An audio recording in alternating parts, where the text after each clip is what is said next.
It's showtime, folks. Enjoy the show. Welcome to the Next Reel Saturday Matinée, our weekly show where the Next Reel team gets together and we talk about news, reviews, the newest trailers, and the hotly debated Weekly List Challenge. I'm Ray DeLancey, and here joining me today is none other than the charmingly genial Kyle Olson.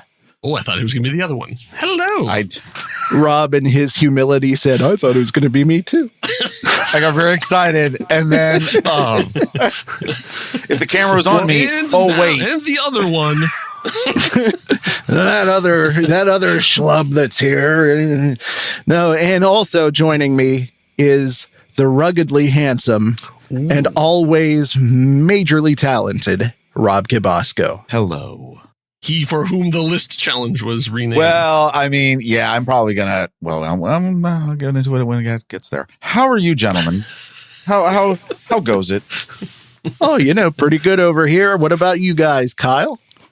I see. In my media consumption, I had a chance to see a brand new movie in theaters that my daughter picked. So we went to see Sonic the Hedgehog 2, and it ended up being really good. Like nice. We watched the first one during quarantine. That was one of the sort of the first new movies that we watched when at home, and then I really enjoyed it much more than I thought I was going to. But I didn't know if that was because of COVID. Like, I think we were all grading on a scale during that time because anything new that came out, it was, oh, thank God there's something new.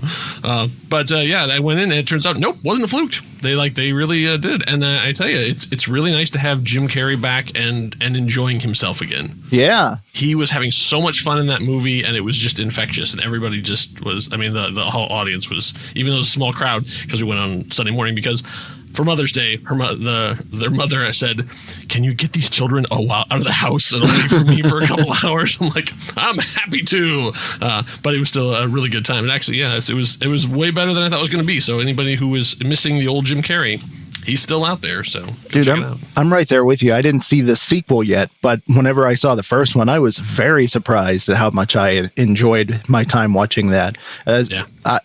I grew up on the Sonic games, loved Sega Genesis. I could probably walk through all those games in my mind right now.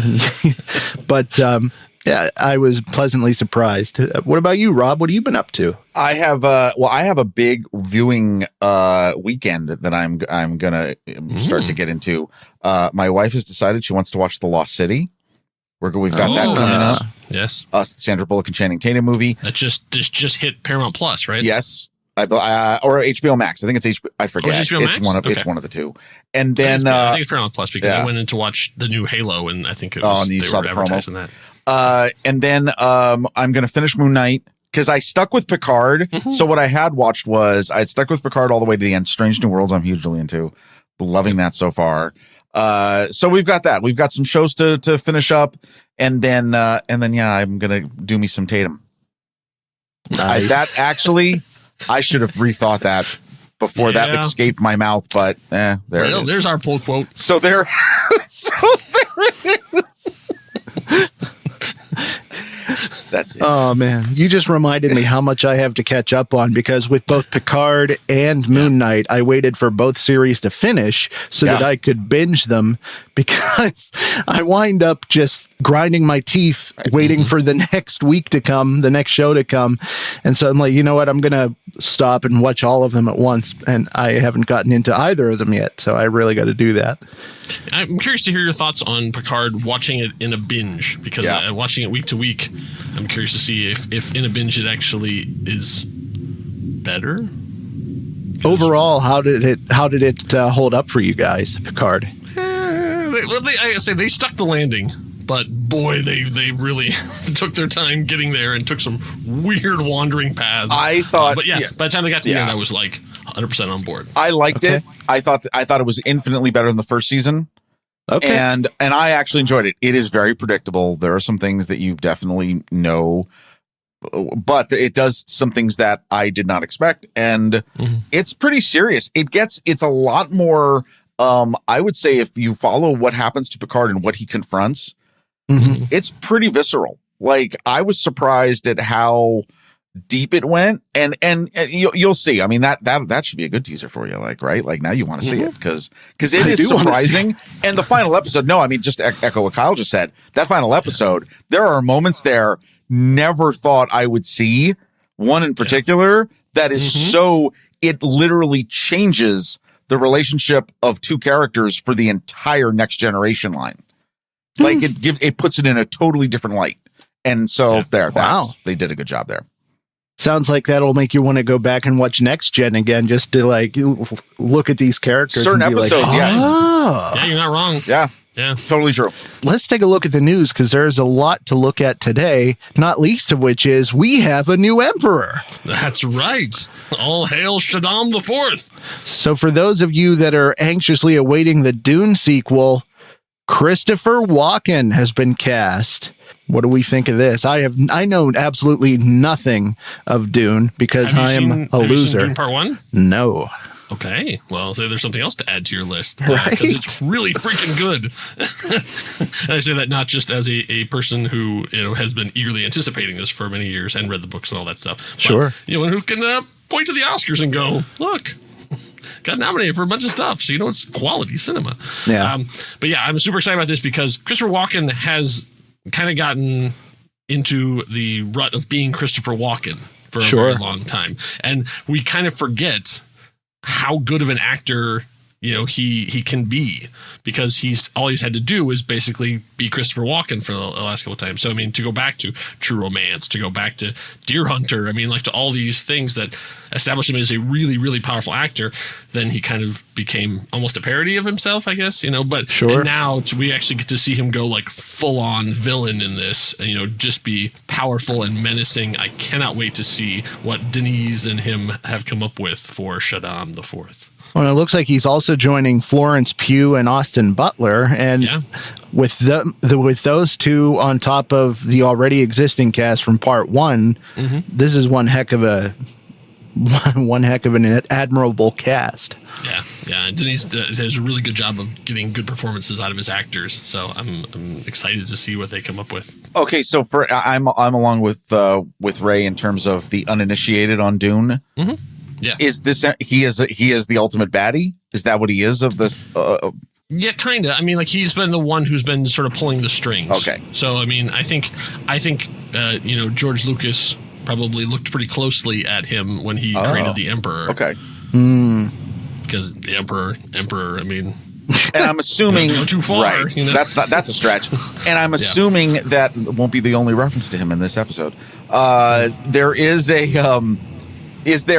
So there were references to him, obviously, then in the first part. So that they talked about there'll be the payoff. Like, what you find is basically he's the one who's been setting all of this up. He's been setting up all these dominoes to try and destroy his rivals without him having to bloody his hands. Have you heard the tragedy of Emperor Shaddam Walken? And Florence Pugh's playing his daughter, so I think that's interesting.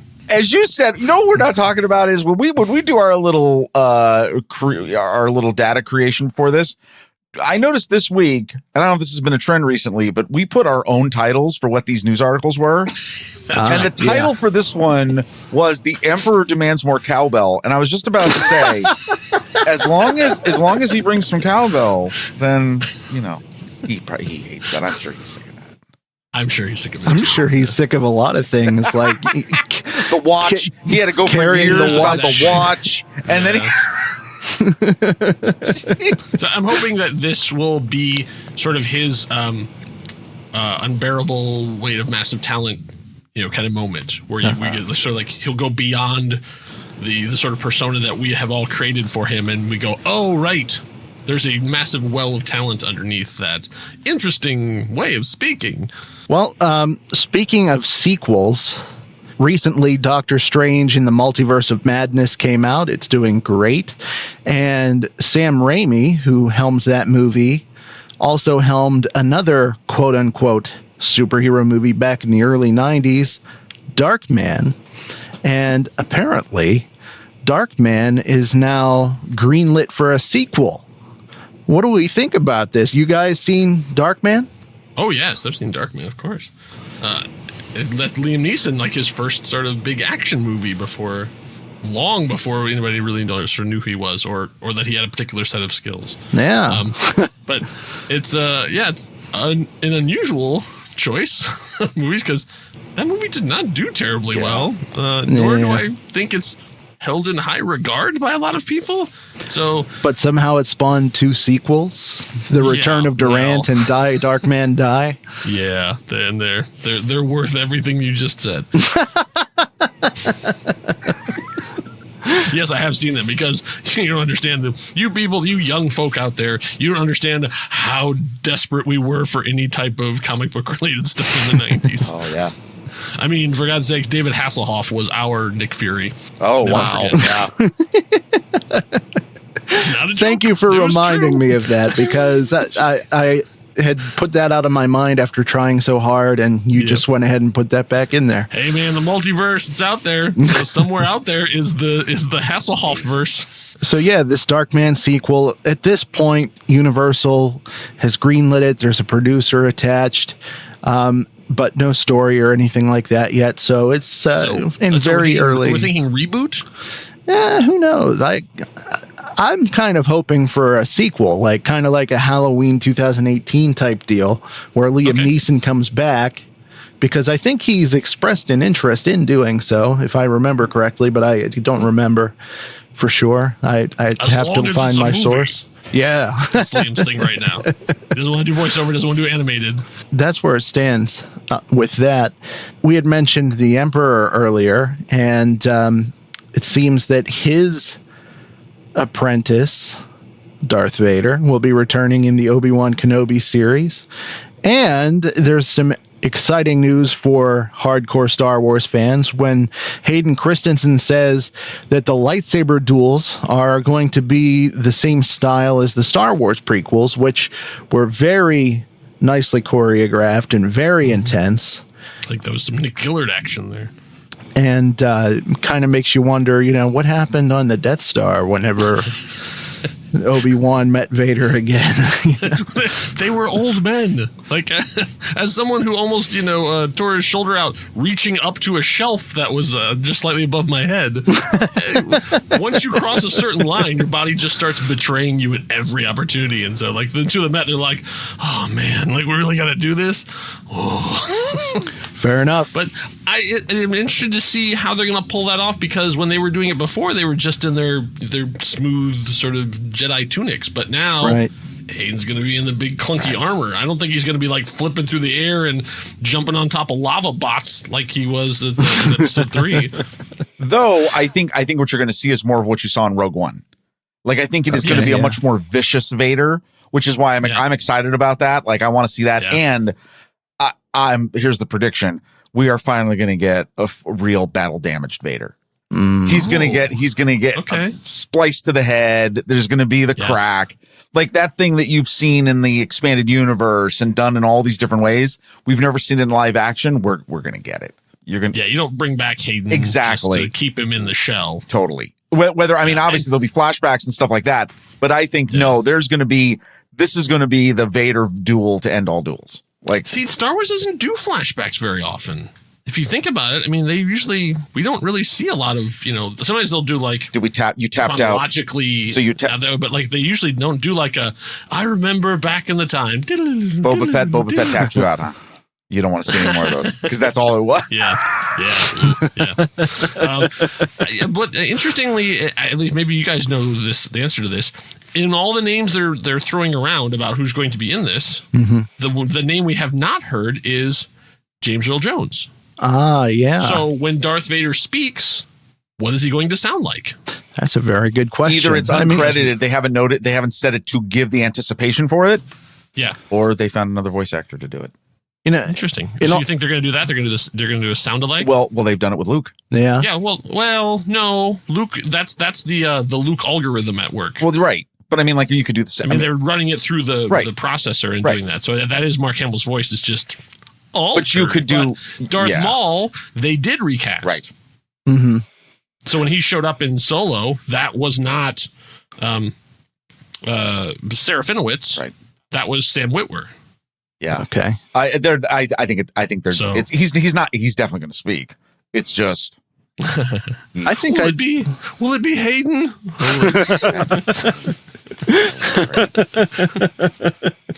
Tear this ship apart until you found those plans. Well, slipping in Marvin McFly there. Are you telling me the plans are not on board? He gets to Tatooine. He puts the lightsaber in the sand, makes it glass. Yeah. Says, "See there, take that." Finally.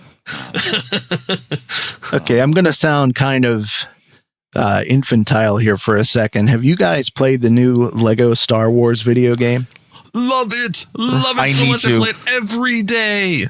I love the voiceover work in that game, particularly Han Solo and Darth Vader, because they both sound remarkably like the original voices. And that being said, I think I would be happy either way, whether it's James Earl Jones or someone else doing the voice, because I think they have some great voices out there. True. Yeah, I mean, I think there is a Vader voice, like, because Disney likes to cast a voice, like, then, so like every time there's a theme park or whatever, that's not James Earl Jones. That's like they have a guy who I don't even know who the current voice is. Last I remember, they had cast the guy who played Chad Vader. Do you guys remember that web series? Oh, that sounds Vader, familiar, but I'm not sure I saw it. He was Darth Vader's like younger brother. And like basically, the premise was that it was Darth Vader like in the regular world. So he like worked at a grocery store. So it was like in the full Darth Vader costume with like a like restocking fruit and stuff. Like, I mean, and the guy was really good. So much so that Lucasfilm cast him. Like he did such a good job with the voice. He was the voice of Vader for a while. I don't know if he still is or not though. We have gone deep into the weeds on Star Wars. Ray, wow. All right. Yeah. Sorry. It just gets, it's so fun to talk about. It's coming 2 weeks. One last story to talk about. And Kyle, I'm going to let you tell us more about this because you know more about it than I do. But apparently the CW is really gutting their lineup of shows, huh? Yeah, like they originally, the announcement came that they canceled Batwoman, and then they canceled Legends of Tomorrow, which I think was the real heartbreaker for a lot of fans. But then, at the time of recording, they pretty much cleaned house. They went and canceled, I think, 10 shows today. So a lot of very, very talented, creative people are now out of work. And basically what's happening is they're up for sale. The people who have been created the CW do not want it anymore, and so the CW management themselves are cleaning up their house to try and make themselves more sellable. So they have Riverdale, they have The Flash, and pretty much everything else at this point is sort of up for grabs. Like almost every other show got canceled. So they're doing another Supernatural show. They're doing another Walker because apparently Walker has done well for them. So they announced those as new shows coming out. But pretty much everything else got killed. I find it interesting that, a lot of the shows that they got rid of seem to be like reboots or revamps of some sort, like Dynasty. But then 4400, which was a great show back in the USA Network days. Yeah. But the shows they want to bring on are also like redos. So like, I mean, it doesn't seem to make sense on that level to me, but Yeah. But there's a price tag on the CW. So whoever wants to buy a slightly used fifth run television network, now's your chance. How is Riverdale? Riverdale is still on? It still is. Still going strong. I bailed after the levitating babies. That was it. I drew the line at levitating babies. And if you know, but that was it. All right. Well, there we go. So good luck to all the people. I hope that there are other streaming services out there who are looking for the people, because a lot of really talented people are now available for your new shows. All right. Well, that's the news, folks. Let's move on to trailers.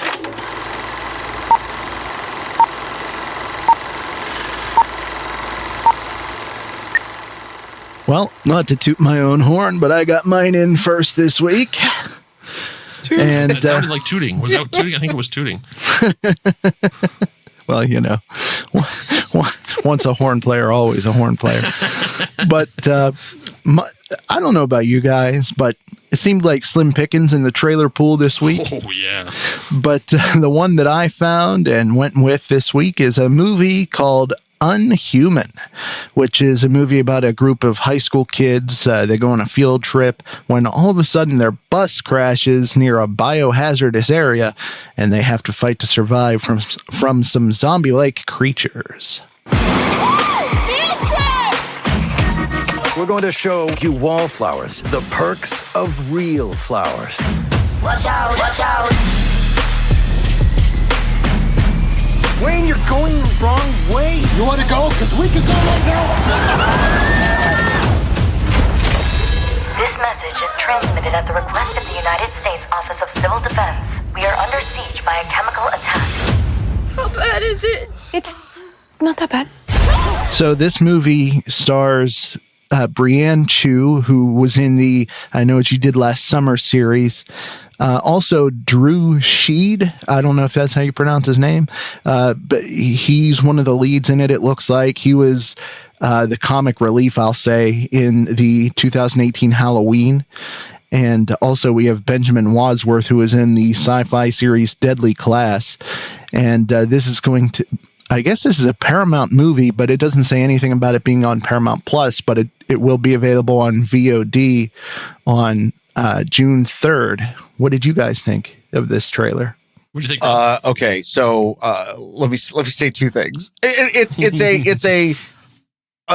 almost like a parody horror film that they're, obviously, which I love, that you're trying to do some sort of twist and stuff. There's two things that stuck out at me. One, the whole scene, the setup is that these high school kids are going on a field trip. They're on the school bus.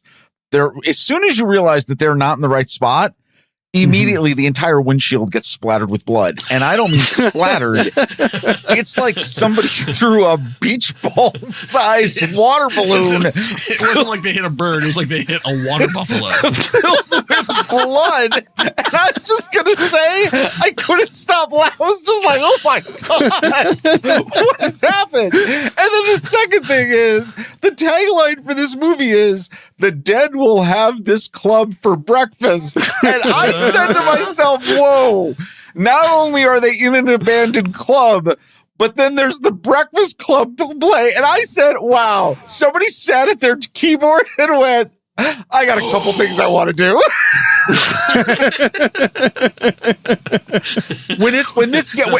Whoever was at the marketing company, give them a bonus. Exactly, because I did. I laughed out loud on both those moments. I hope, I'm not going to go to the theater to see this or buy it on demand. When it's on Paramount Plus, yeah, I'll probably watch this. Yeah, you always find the most interesting horror, Ray. I always know you're going to get something that's like, oh, wow, you really went deep on this one. And I started watching and I thought, I'm like, okay, so we're doing Jeepers Creepers. Like they're all stuck in the bus and here we go again. And then they did the announcement. I was like, okay, so this is like Battle Royale. Like basically they've been set up by the teachers and like this is the whole thing. And then they go out in the world. I'm like, oh, so like every time I thought I knew what it was, they would pivot and do something a little bit different. So you can kind of go down the line and go like, okay, there's a little attack the block in there. There's a little, like that. You can see the elements of that. But they do enough of that I kind of was like, oh, you know what? You're doing a bunch of different things here. All right.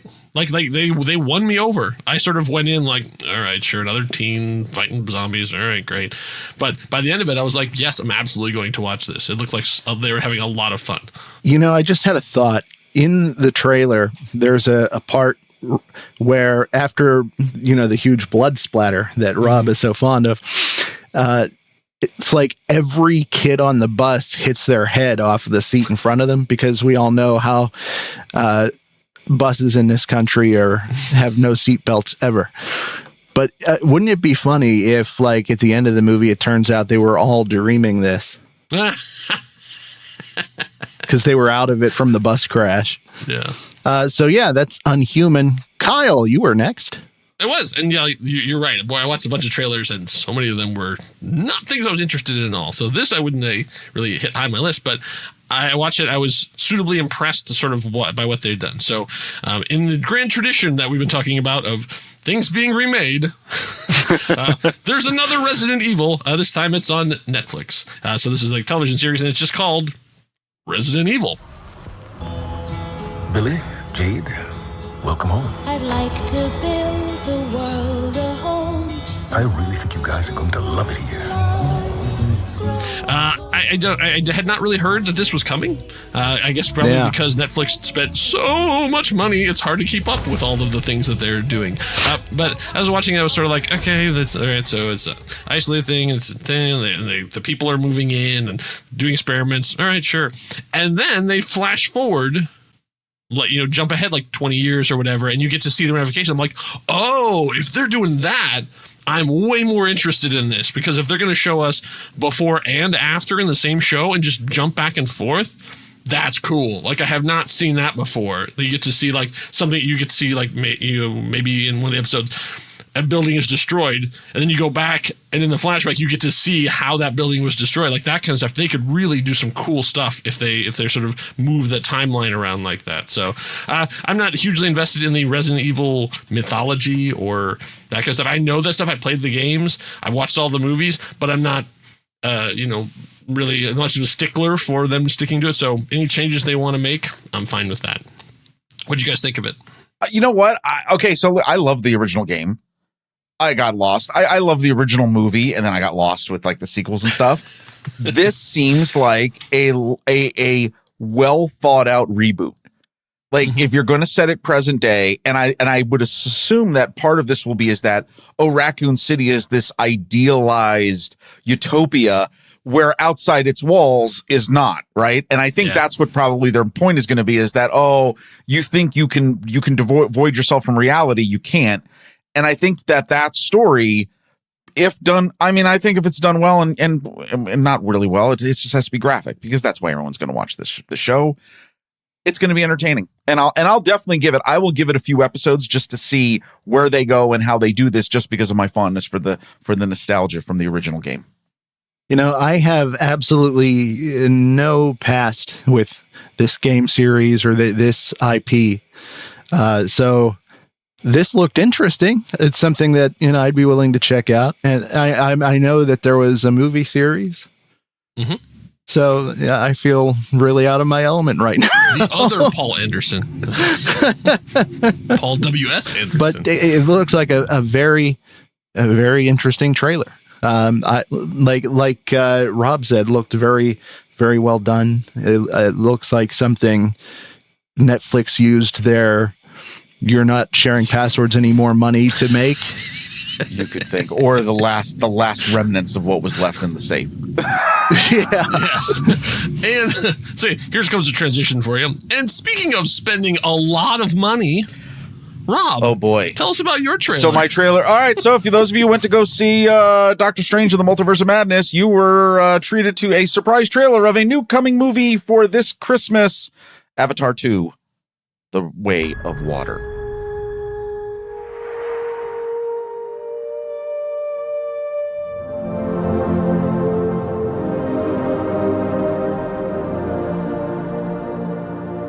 Okay, so let me just start off by saying this. I love the first one. I don't think it has any cultural permanence. I think it was a spectacular event for when it came out, for a lot of reasons. I still think it looks good. I'm vaguely interested in this. The thing I find surprising is that a lot of the reaction online is that, look how much better the graphics are. Look how much better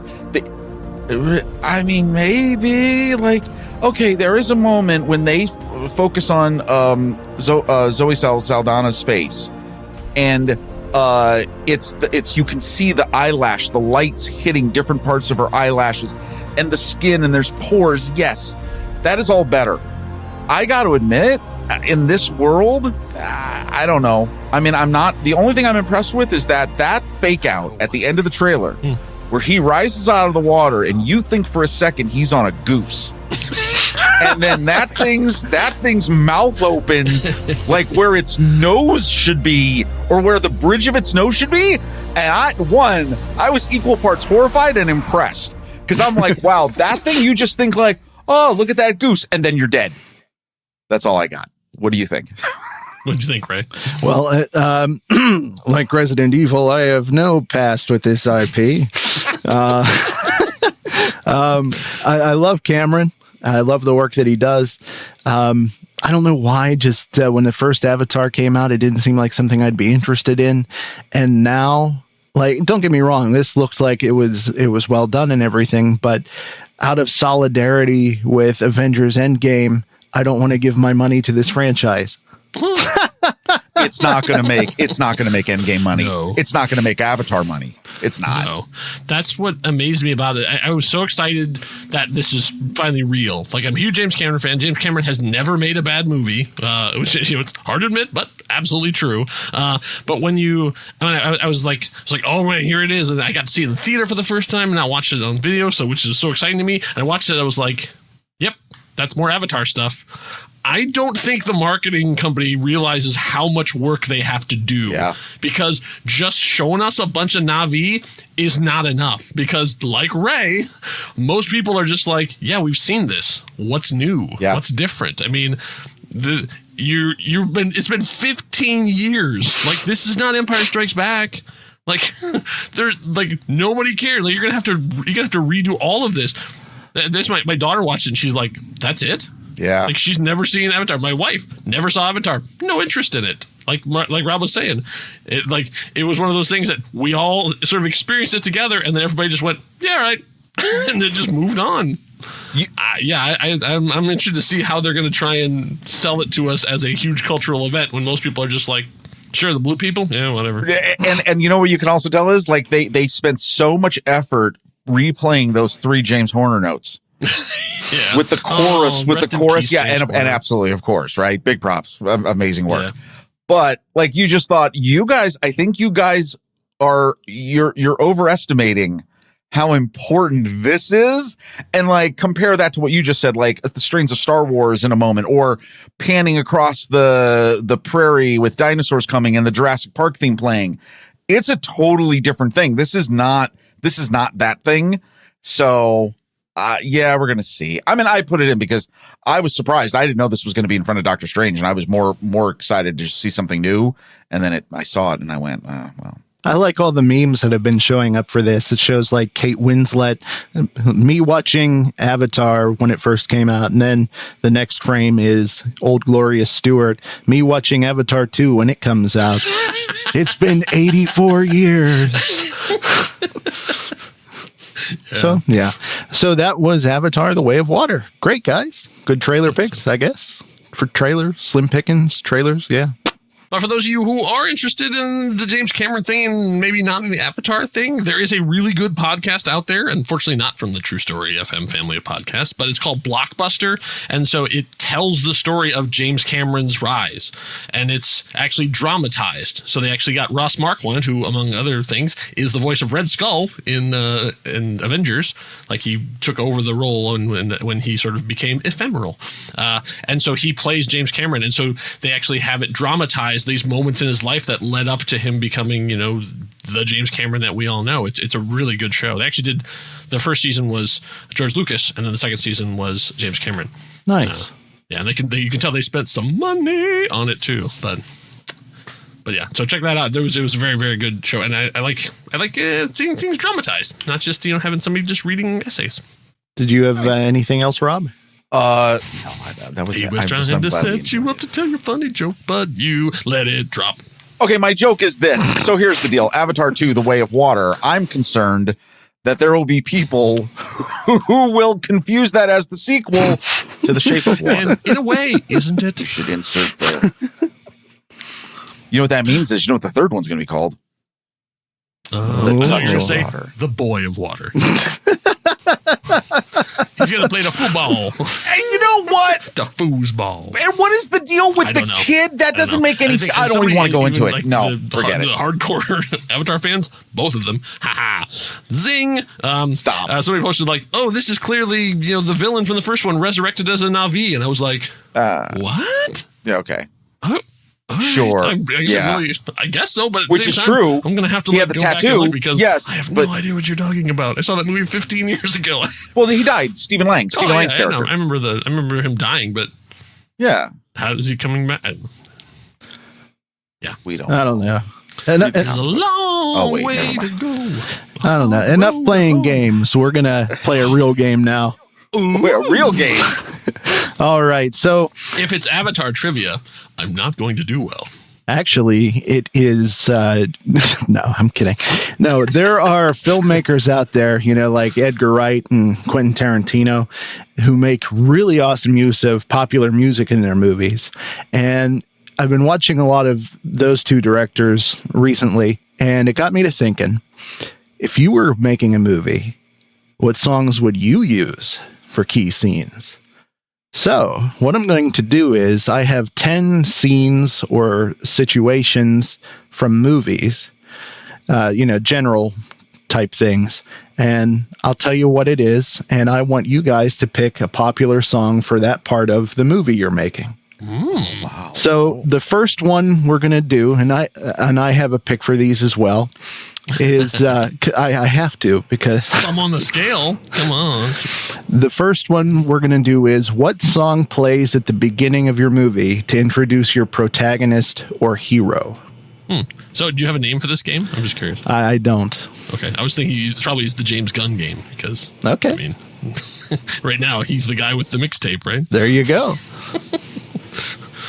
I guess are we establishing what our movie is? I mean, it can be whatever you want it to be, really. Just how, whatever your movie is, how would you introduce your protagonist or your hero? Me personally, I'd use a song like "We Rock" by Dio. Yes, are you establishing as a strong, tough guy like the. Perhaps, or just honestly, I don't know. I just wanted an excuse to put Dio in the mix there.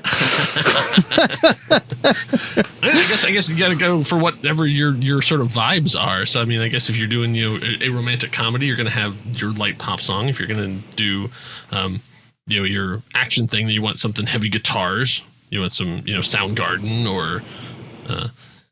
Something big crunchy as the person comes in. But then if it's an animated movie, then I don't know, pick a pop song that's been popular for the last 20 years. Ask DreamWorks just whatever you got. Just give me the now. That's what I call music volume 85 and whatever the first song on there. That's what you started with. Yeah. To be honest, whenever I think about this, and you don't have to do it this way, but whenever I think about this, I think of kind of like your cookie cutter comic book style movie. Story wise, like you have your hero, you have your villain, you might have a love interest, you have your battles and whatnot. I would say for any future filmmakers who are going to make a Superman movie, please don't put songs that mention Superman in them in your movie. Yeah, I forgot that Crash Test Dummies actually had a Superman song. I was like, please don't put that in a future Superman movie. Like, let him just be the guy. Don't have to. Okay, as soon as you said this, the first thing that came to my mind, and I know it's already a theme song, but honest to God, if I were making a movie and it had the hero, and let me be frank, it would be very quirky, funny, sort of like lovable schlub sort of hero. Mm-hmm. The theme from the Rockford Files. and you could do it now because nobody knows what the Rockford Files are, right? Yeah. Like that's like you can reinvent that, like do the new version of that. That is still one of the best intros to a show ever for me. Song, wasn't it? I think it is.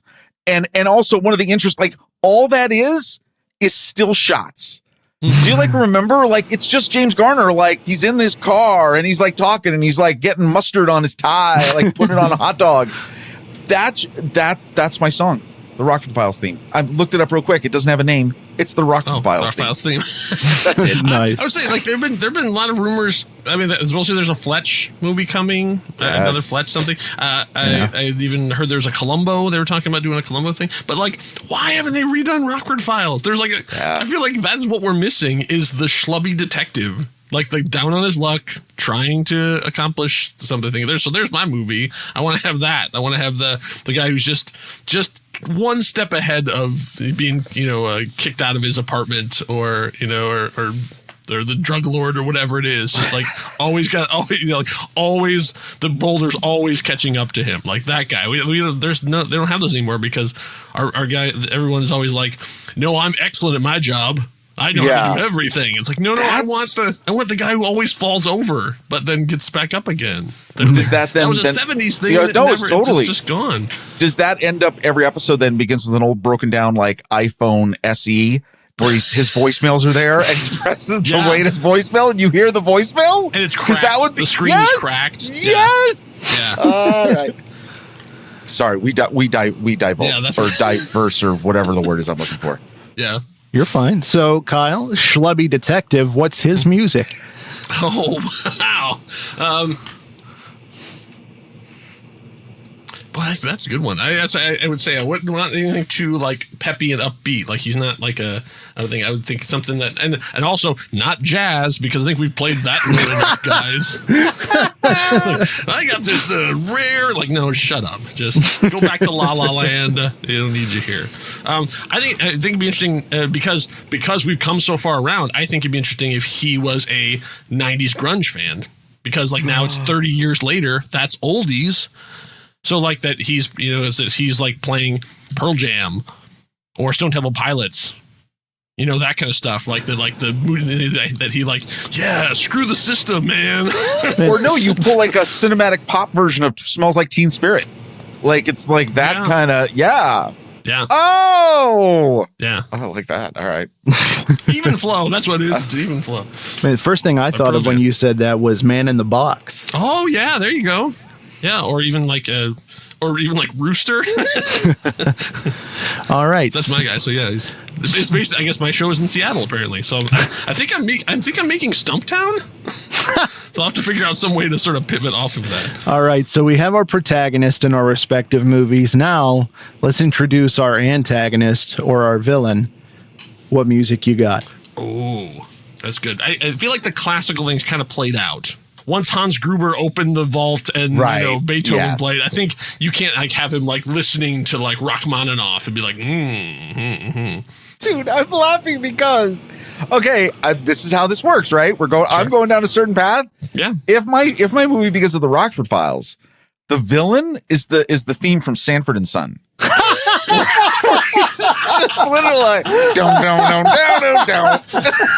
Well, yeah. I mean, right? So Rob, if you and I are making the same movie, let's say we are, then because our hero's a loser, the villain is cool. Yeah. I mean, because like that song, like while it is upbeat, and is like it's jamming. And you could do a totally different arrangement of it too. Yeah. We're like, oh yeah. Like he's like so our guy. He's the popular one. He's the man of the people. He's or I'd say whatever it wants to be. Like he's cool. I'm there. Yes. All right. So you guys are talking about cool villains. My first idea for a song for the antagonist was "Hella Good" by No Doubt. That's good. That's pretty good. Because that starts a great bass line at the start. It does. Yeah. And I don't know why, but that's a really good like walk, like seeing shoes. Like basically you just see whatever the shoes are as it's playing, and then like slowly move up to see like the full thing. It's whatever they're. Is it nicely polished shoes? Is it boots? Is it high heels? What is it? Already establishing some character stuff as the music is playing. All right. So our next scene is the heist or crime spree scene. Oh, for me, keeping with my nice thing, Rockstar by Nerd. You can't be me, I'm a rock star. All right. I don't know how much we can do without being sued. That is like, they used that in Blue Crush way back in the day, and it was like, this is too good of a song for this bad of a movie. So it needs to be redeemed. So call up Pharrell, have him remix it. Okay, I'm still laughing because the first thing this is where I'm at. I'm on 70s, late 70s, early 80s TV shows. We are not making the same film. The whole heist, yeah. We're done creatively. The whole heist thing, it's heart to heart. And you do the whole intro to it where there's like an Ernest Borgnine sounding guy where he's like, and here's the guy that's gonna steal the thing, and here's his wife, 'cause she's gorgeous. All this happens. Oh man! Did you know that there was a Heart to Heart? They were going to do a reboot of Heart to Heart. What? No, why not? So this is great. It was a reboot of Heart to Heart as a gay couple, and the show was created by Steve Martin, and ABC went pass. Wait, what? Yeah. Why? Because I know there's like, no, we don't see a market for that or whatever. I'm like, oh my God. And then, okay, wait, you do that and you make the Ernest Borgnine character a female. Yeah.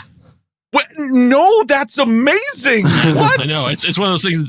There's a couple of projects out there that are just like, why? Like, what? Like, find that again, bring that back. God. I think it would be a great idea. In fact, you make, okay, no, seriously, that casts itself. And who wouldn't want to be in that? Make Jane Lynch the Ernest Borgnine character. Jeez. Oh, come on. Has she been doing much lately? Well, she showed up in Murders in the Only Murders in the Building. Only Murders in the Building. Yeah. As doing an amazing Steve Martin. Yeah, that's true. Jeez. Oh. Well, I cannot believe that. Why is that not happening? I don't know. Like even at the point if he's because maybe I don't know if he pitched himself as one of them.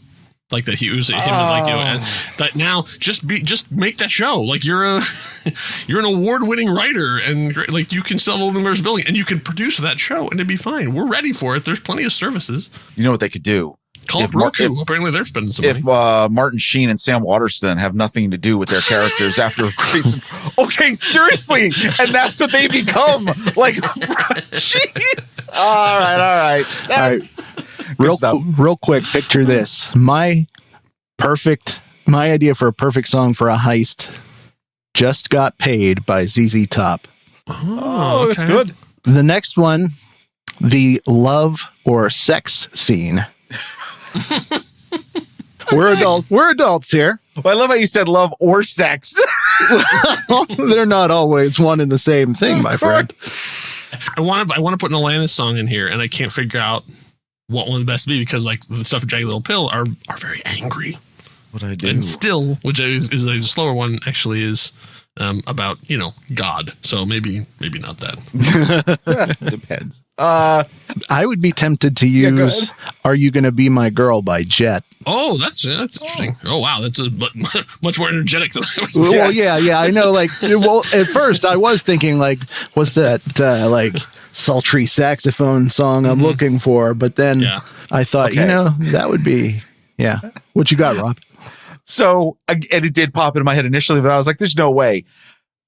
In this movie that I've been writing, the theme for Moonlighting. There you go. Well, okay, Some Walk by Night. That's not a bad. That's a much better one. I was thinking the theme for My Dream of Jeannie, but then I realized, nah. I mean, you could. Well, that's a short love scene, but hey, well, different strokes for different folks, or one stroke. But I mean, it takes different strokes to move the word. Yes, it does. No, Moonlighting, you nailed it. That's it. Yes, yeah, I'm on your wavelength. I'm figuring. Yeah. Oh no, I got this. This movie's writing itself. Like I totally want to see this now. All right. So our next one, and this might be my favorite one, the Heroes Training Montage song. Montage. Even Rocky had a montage. And my pick for this was Oingo Boingo. Who do you want to be? Britney Spears. That's Stronger. Great. Okay. I can't believe, seriously, I'm in the zone. The theme from Airwolf. Now think about it. No, that totally works. All right. Those are good. All right. This one is a little different. The Bizarre Dream Sequence. Oh, well, I'm Bjork. Done. I'm out. Human behavior. Boom. I got Boogie Child by the Bee Gees. Oh. I'm gravitating towards the theme from Miami Vice. Oh, okay. I could see that. Actually, I think what is it? Charlie's Angels is the da-na-na. Yeah. Oh, that's good too. You can do a really no, I like that. Oh, we really are. We really are on the same wavelength. Right? Like a meow, meow, meow. Yes. Okay. Either way. All right. Next, we have the death of the mentor or parent character. Oh, Fell on Black Days. Soundgarden. I'm gonna have to pick either. This is either Dynasty or Falcon Crest. And I mean, whoever you're listening to this, you got to go then immediately. Because Dynasty is way too like up. Yes, Like, it's Falcon Crest. That's Falcon You are Crest. absolutely right. Yeah. The theme for Falcon Crest. Oh my God! Google it. You'll see Jane Weinman. The former Mrs. Ronald Reagan. Oh my God! It just keeps getting better. There we go. My pick was the Spice Girl song "Goodbye." Oh, that's a cool pick. Spice up your life. Next, we have the chase scene. It could be a foot chase, a car chase, whatever. Well, there's a really obscure song I think I would do. There's the first song on Sugar Ray's first album is called RPM, and it's this really high driving thing that he makes his guitar sound like it's a car driving really fast. It's really cool. That kind of sounds like what Van Halen did on Pound Cake when they used I'm sure it was probably an homage. They used a drill, I think, on the guitar strings. I got Breaking the Law by Judas Priest. I just love the driving force behind that song. Breaking the law. Get ready for it. You know what I'm picking? Okay. The theme to Hardcastle and McCormick. Which is such and that was a rip. Obviously that show was a rip off of Knight Rider, but that had its moments. The theme is one of them.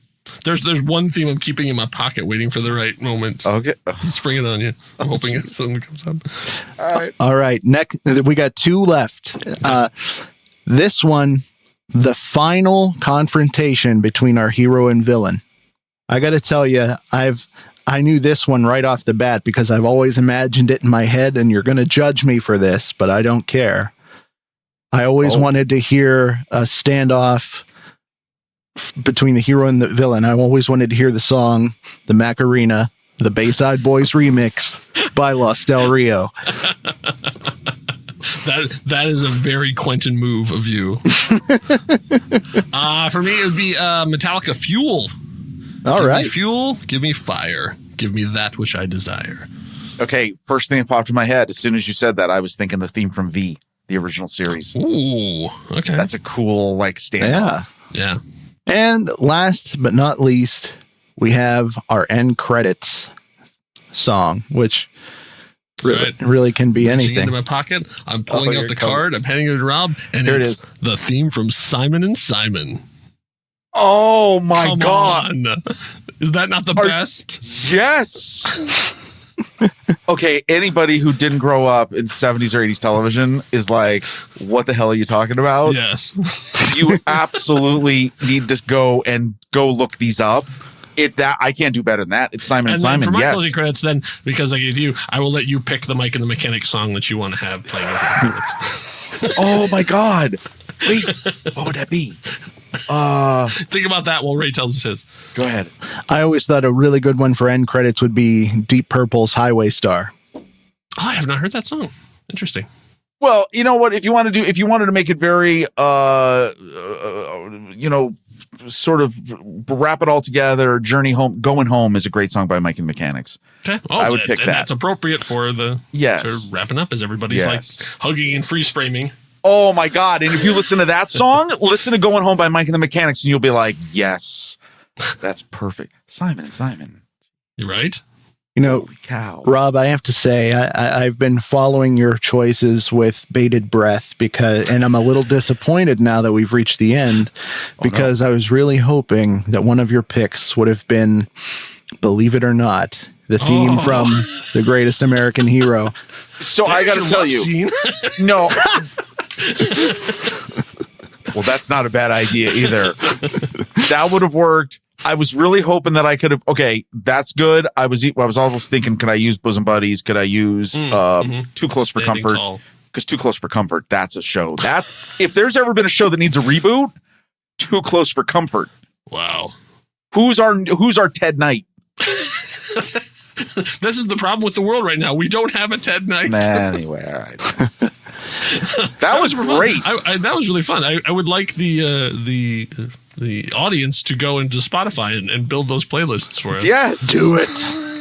Nicely done. That went some fun places. All right. Very cool. Well, I don't know about you folks listening, but I thought that was a lot of fun. And if you are having fun and you like this show, if you're not yet a member and would like to become one, All you got to do is head over to thenextreel.com/membership. And guess what? The most it's going to cost you is $5 a month. What do members get, you're wondering? Well, they get access to live streams as we record, early access to shows in your very own personal podcast feed, access to super secret member channels in Discord, as well as member bonus episodes and even stickers. If you're like me, then you really love and probably live by the app Letterboxd. Well, the next reel, if you wonder what they're going to be talking about in the coming weeks, whether it be Pete and Andy on the main show or what's going on the film board, you can visit our HQ page on Letterboxd, and you'll find a list of all the movies in the 2022 season. And while you're there, Letterboxd is offering a discount to anyone listening to the next reel. All you have to do is use the code NEXTREEL at checkout, and you can upgrade your Letterboxd account to Pro or Patron with a 20% off discount. And that also works for renewals. And let me tell you, and I'm not just saying this because I'm reading an ad here. I love the perks of being a pro/patron on Letterboxd. I love all the stats that you get access to. I love it. I love it. I love it. Well, speaking of our movies, let's get to our list for this week. So last week, Ocean, Chrissy, and Tommy decided that they wanted to hear us talk about movies where you root for the villain or the bad guy or an unhappy ending. So that's what we went and did. We compiled our lists, and here is what we've got. Since I had the first trailer, I'll go first, and because I'm the lead host, I'll do what I want to do. Did you pick one or the other? I just went through. Curious. Honestly, some of them are. I didn't just focus on one. Okay. It can be. I went with what your thought process was in picking them. Yeah. So my first pick is a movie that I just watched almost the entire series of, and it is X-Men: Days of Future Past. And the reason I picked that was because in these movies, you see the X-Men likened to various minorities or groups of people that are just being harassed and put down in society. And the story in this movie is Mystique is trying to kill this guy named Trask, who ends up building the Sentinels that wipe out all the mutants. And you really sympathize with that because, you don't want all the mutants to die. And so you're kind of rooting for this bad ending to take place, I guess. Yeah, so that's my first pick, X-Men: Days of Future Past. Oh, all right. Kyle, you're next. What do you got? I was curious if we were gonna have a bunch of steals because I sort of looked up what do the people of the internet think of this, and the same names kept coming up on the lists over and over again. So I was curious if we were gonna have a lot of steals. But I will go for the one that probably is most likely to be stolen because there is a person showed up in a recent movie and made such a huge impact that everybody kind of went, yeah, if he just hadn't killed people, I'd probably be on that. And of course he died before so he can't come after the sequel, and that of course was Killmonger from Black Panther. Steal. Yep, I thought it would be. That's why I wanted to get in there first and get him out of the way because he was amazing. And I think it was really cool about the way they did that movie is he accomplished his goal, not in the way that he expected, but he did change T'Challa's mind. He legitimately made an impact because at the end of it, T'Challa changes the entire direction of the country because of what Killmonger had taught him. And I wouldn't say necessarily that he couldn't come back because they did some interesting things in What If. Yep, that's true. Yeah, he got his own episode of What If, and you got to see what he would have been like if he was sort of allowed to play in the larger sphere. All right, Rob, what about you, my friend? I picked a movie about a man who has a girl. He loses the girl. He gets a ball, loses the ball, then loses the girl again. Very unhappy ending. I'm talking about 2000's Castaway. starring Tom Hanks. That makes me So you were doing unhappy ending? Yeah, unhappy ending. Oh, okay. Unhappy ending. Oh my God! Because the girl in the truck. The villain? I'm like, no, are you saying Wilson was a villain? No, he has ball, loses ball, yes, and then loses the girl again. And I don't care about. You don't know what happens to the girl in the truck. She may be somebody crazy. She draws butterflies and everything. Stop. So that movie, very unhappy ending to me. It's a good movie. It's amazing. It's 22 years ago, but yeah, Castaway. All righty. My next pick, imagine, you live on a far off island. You're minding your own business. You're living your best life. All of a sudden, all these white guys show up and decide that you are something worth putting on display. They take you against your will over to New York. They put you on display and everyone's jeering at you and shouting at you. And I think you have a perfect right to trample through New York and climb the Empire State Building. My next pick is King Kong, the original. I was going to say. From 1933. Justice for Kong. All right, Kyle, what's your second pick? My next one was, once again, my theme is basically like good intentions, possibly bad execution. And this was the same thing. This is a person who, yes, he did, take over a national monument. Yes, he did hold a city hostage. Yes, he did maybe kill a couple people along the way, but he was doing it because his soldiers were being dishonored. So I'm talking about The Rock, General Hummel. Because the reason he had the poison was because he was trying to get military funerals for the families of the thing. Like he was right. He was absolutely right in what he did. Wow. He just, the way he went about it maybe was not the best. All right. Yeah, for sure. Was that a steal, Rob? Or that's a good one. No, but it should have been. No, that's really good. All right. So my next one, this one's weird because this one always, I love this movie. Man has ups, man has downs. Has ups and downs, finally gets it right, and then dies on stage. I'm talking about Walk Hard, the Dewey Cox story, because it always kills me. And you know what kills me is unhappy is that movie's brilliant. But then like he's performing, he dies, and then they show the picture of him like mid heart attack, like on the stage, and I'm like, dude, seriously? Anyway, unhappy ending. All right, that's I never would have thought of that one. All right, my final pick. This one actually caught me off guard because I was looking through the list of movies that I'd seen on Letterboxd, and I'm thinking, what could I pick? And when I thought about it, I'm like, this definitely fits.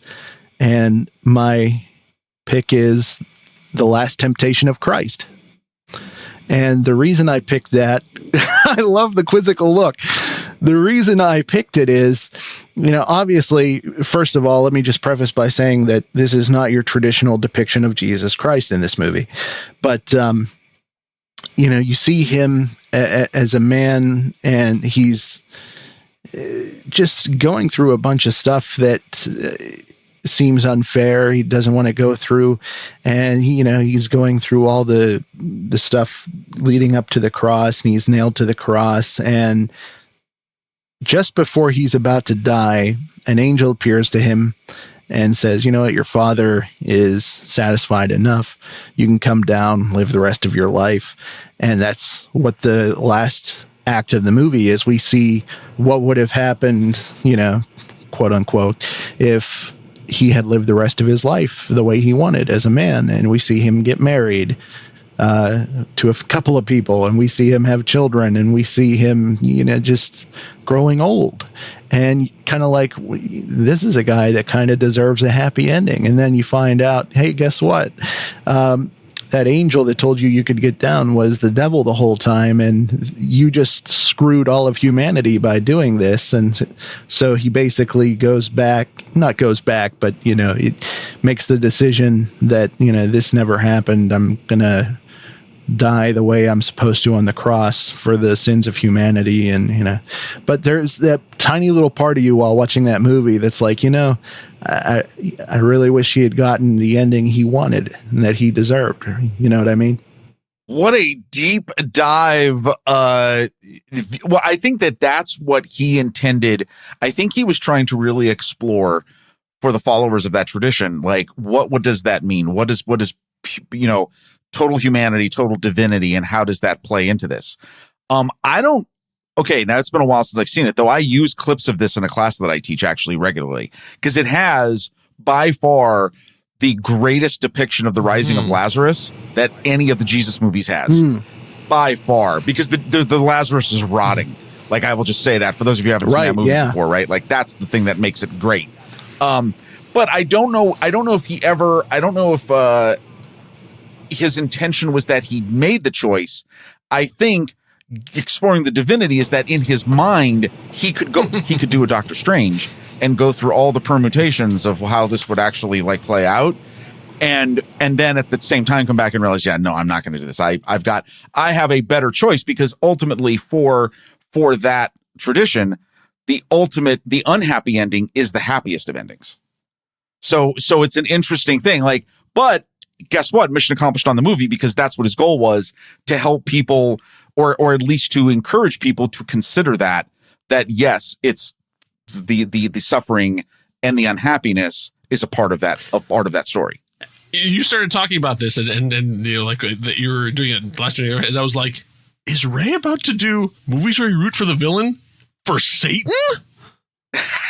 I was sitting back I didn't know where it was going. It's about to happen here, because how are you going to sell this? You know, he has some good points. Like, okay. Oh, man. The views of Ray Lancey are those of his own and do not reflect True Story FM or Family Podcast. Oh man, what a ballsy move that would have been. You know, pivot, because it's like, ooh. Yes, no, that was all good. It was all good. Controversy is moved right away. So that was awesome. And what a great pick too. I mean, sure, yeah. No, that's exactly the way he intended. That's what he wanted for that movie to spur the discussion on. Yeah, so speaking of movies that you look at a different way as you older stuff too, I actually sat down with my 14-year-old and she had not seen Ghostbusters. I don't know why. I had failed her as a father. But I was talking about watching Afterlife with her, which she had not seen. And she's like, well, I should probably see the first one first. I'm like, how have you not seen Ghostbusters? What happened? I don't know. How have I shown you Batman v Superman : Dawn of Justice before I showed you Ghostbusters? What happened? But we sat down and watched it, and of course she loved it. It holds up. However, as we were going through, I realized that she pointed this out, and then she is 100% right. Walter Peck was right. Walter Peck was right. It was such a weird thing, because he just shows up, and he's a reasonable man when he shows up. He's just asking, he's like, hey, by the way, I'm with the Environmental Protection Agency. You have some weird mechanical, can you show me what this is to make sure that, you're not poisoning everyone around you? And Venkman is such a dick to him for no reason. And then basically it's Venkman who causes all of the things that happen, because all he had to do was show the guy thing. And all I can think of is the reason that he didn't is Reaganomics. There was a really big anti-government feeling in the 80s, and I think that was just part of it. Of just like, yeah, stick it to the man. I was like, no, wait, he's wanting to make sure you're not poisoning the water. Like, as someone who lives who recently had their water poisoned by the government, I kind of am like, wait a minute. No, the EPA is doing really good stuff. Why is he the bad guy here? Hey, when you're up against the charisma of Bill Murray, even the bad guys become the good guys become the bad guys. I suppose so. So yeah, Walter Peck, Ghostbusters. Wow. That's my next pick. All right, that was good. That's your final. Yeah. All right, awesome. So I'm going to close it up strong. I'm rooting for the villain in this one, because it's the story of a dying grandpa who just wants to pass on the family business to his granddaughter. That's right, 2019's Rise of Skywalker. And I just want to say, just wants to pass the business on to his granddaughter. Oh my God! Wait a minute, are you saying Rise of Skywalker is Tommy Boy? Snap! Jeez, I almost let out an expletive. I mean, in a different way. I wouldn't root for the villain there, but no, because my disdain is known for this. I root for the villain. Now that I've seen parts of it again, and I will tell you, yeah, I wish the Emperor would have won. You know, I watched that movie in theaters, and I thought it was an atrocious abomination. And then when it came out on video, I thought, well, you know what? Maybe it is better if you are severely drunk. It is not. Interesting. It is not. Hey, great picks, everybody. Yeah, that was fun. We all went through different ways in that. The number ones really surprised me. They were really good. So that leaves us to pick a list topic for next week's folks. And next week's folks just happen to be Ocean Murph, Pete Wright, and Chrissy Lenz. A recurring thing that's been coming up is remakes. So do you want to do something? I mean, we could do something like remakes that were better or improved on. Like, I mean, there were, you know, let's try to think what I can just give away. So let's say Mod Squad. Was it an improvement over the original 70s television? They made it in a movie, or maybe like television to movies. Like, is there something in there that would spark? That's a possibility. Well, it's like, but what is that? So is it television remakes that were better than the originals, or is remakes that improved upon the original IP adaptations? I mean, we talked a lot about that too. Movie adaptations / remakes that improved upon the original idea. Yeah, long, better remakes, better remakes. Yeah, good remake, better remakes. Oh, better remakes. There you go. Just doing that to better remakes, and they can interpret that. If we ever go into this, I actually kind of enjoyed. I'll be honest with you, I enjoyed this sort of like little dual, like the option. How about this best remake and or worst remake? So like if you want to talk, so give them a little bit of option. Like, okay, yeah, this one's a phenomenal remake of a movie. This one, and then their next pick could be like, you know, one of the worst remakes. Maybe that. Okay. So they can do it. They don't have to do all. No. Of one or all the other. Ooh. Okay. So best / worst remakes. You decide. Okay. Pete's gonna love that. Pete's gonna be like. but you can't reveal it until the end. You have to do the movie and then go. Do you think it's really good, or exactly. really? It's like 1993's Super Mario Brothers. Wow. Was the best remake of a video game ever. No. I do have a soft spot for that movie, though. I'm not going to lie. Who doesn't? All right. Well, guys, before we tune out, is there anything you want to plug? Anything in your own individual universes going on? We continue to, I want to say it's not weekly because life, but we still Wednesday evenings, sometime usually around 5 p.m. Pacific time. We have some between 5 and 6-ish. We are doing the live episodes of 10 Random Things, so be sure to check that out. We do a live stream on YouTube and Facebook on the Next Reels channels for those, and it's just us, just 5 things. Kyle brings 5 things, I bring 5 things. I'm super excited about next week's episode because I just got a shipping confirmation about something that will be making an appearance on the show next week. We're very excited for that. And then we just cut a bonus episode? Our takedown of Doctor Strange and the Multiverse of Madness. I shouldn't say takedown. I aired some grievances. And Kyle discussed those. But we're having fun with the show. You know what? Exactly. We really love the show. It's a kind of an opportunity for us to stay sharp and also try out some new things, and we're really excited about it. So check it out. And the show lives on, so if you missed it live, you can just go to the YouTube page for the next Reels YouTube page, and it's there, so you can watch all the archives and stuff too. Great.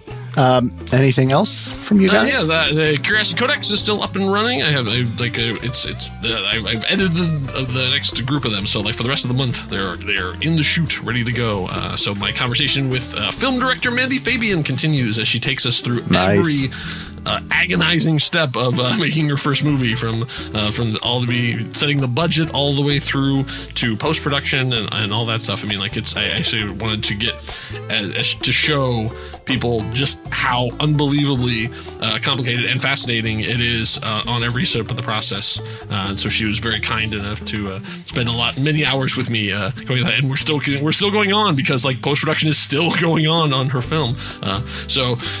It's the next. I remember, of course, getting it early, but the next ones are coming out, so that's releasing weekly. So Curiosity Codex.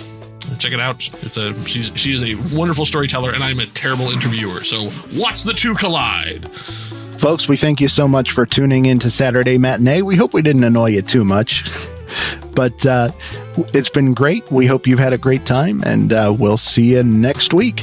Go do something nice for yourself.